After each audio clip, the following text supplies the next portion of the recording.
Yep, we all know him, Elon Musk, the richest man in the world. And no matter what your thoughts on the guy are, there's one thing that we can all agree on. This guy is crazy productive. But even still, he's just a man. Yet he's able to fit in all of his commitments, Tesla, SpaceX, and now Twitter into the same 24 hours using just one simple technique, and it's called timeboxing. Hi, my name is Will and I make small businesses more profitable. And in this video, we're talking timeboxing, what it is, how to do it, and what you need to know to do it right. And this is important because business owners these days work way too hard and get way too little done.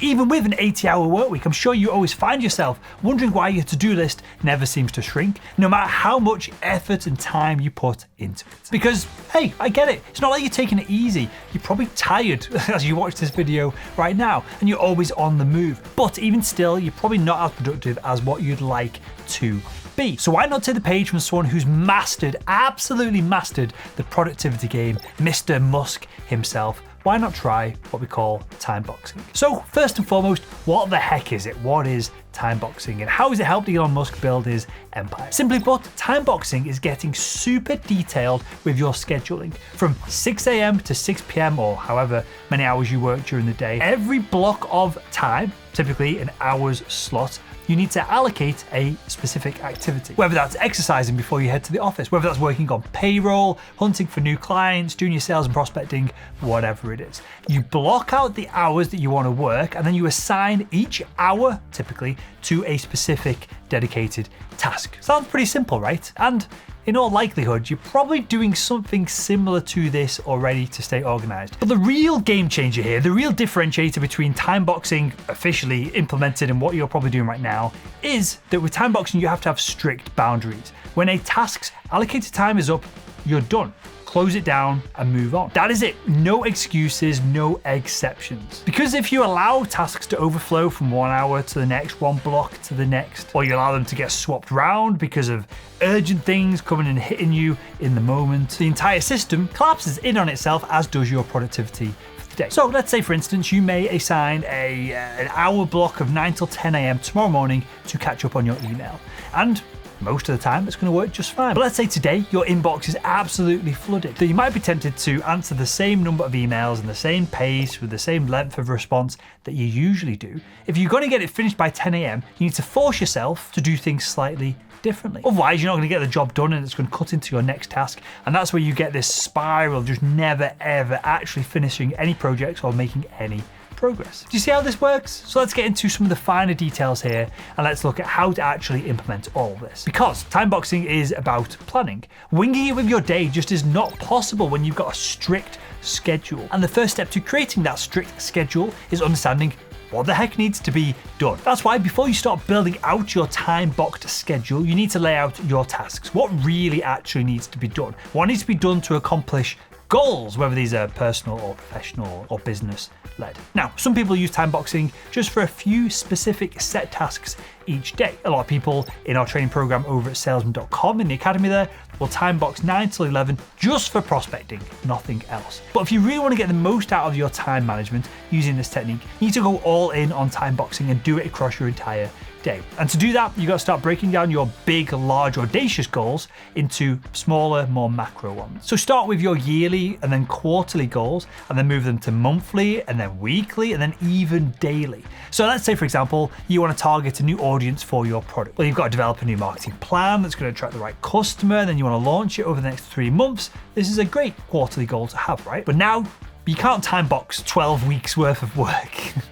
You need to break that down into more manageable chunks. The need to define your buyer persona, implement a detailed research plan, conduct surveys, identify effective marketing platforms to push and promote this on, to compare different solution vendors to get the product built. There's tons of smaller goals that go into this big overarching goal, the audacious goal that you hopefully are aiming towards. And on top of that, each one of these goals then can be broken down even further. It's now something that you're going to do on Tuesday morning at 10 a.m. for that 1 hour slot. And once you get things down into hourly slots, amazing, we're halfway there. It's now time to assign that time box in your calendar so that you can make sure that it all actually fits in. Because we all assume that we're going to be able to fit in more work than what's physically possible every day. And this is why this is so important. This is why time boxing is so effective, because it forces you to choose the hour slots and the jobs to be done within those hour slots that actually will move things forward. Perhaps you don't need to do your email today. Maybe you don't get any business out of your email anyway. Maybe it should be lower on your priority list and you can time box it once a week, twice a week, instead of every single morning. When you could be prospecting, you could be closing deals instead, or doing product development or whatever really does move the business forward. And of course, we need to bookend this process as well. So once you complete your large quarterly goal, once that time box has ended, take a step back, assess. Did you meet the specific goal that you started with, or did you have to scale down the goal to fit into the time that you gave it? What problems did you run into along the way, and how could you improve this process if you have to do a similar job again? This period of assessment is key if you're running a small business if you're running a small business seriously and you're going to do it over the next 3, 5, 10, 20 years, because it creates a feedback loop. It allows you to create tighter, more accurate time boxes going, and that's going to mean that you're going to get closer and closer to Musk level productivity as time goes on. So finally, let's take a look at what you need to know to implement this in the right way. There's a few core ideas that we haven't quite covered yet. First off, you've got to be ready, absolutely ready at any moment to drop some things. Because in such a tight time management system, there are going to be some things, as I talked about earlier with emails, the classic example, they're just not going to fit into your schedule. And that's absolutely okay. One of the best things about this system is that it forces you to prioritize what is important and identify what isn't. You want to be working on the 20% of things that are going to have 80% of the impact in your organization. And when you've got this documented, I use Google Calendar to lay all this out to make it look pretty, and I can look at my phone, computer, wherever it is, it's all synced up right. And when you see that you've just got such a limited amount of time each day, each month, each quarter, each year to drive things forward, it's going to force you to decide on what truly needs to be done. So if something doesn't fit, you can't get it in there, drop it.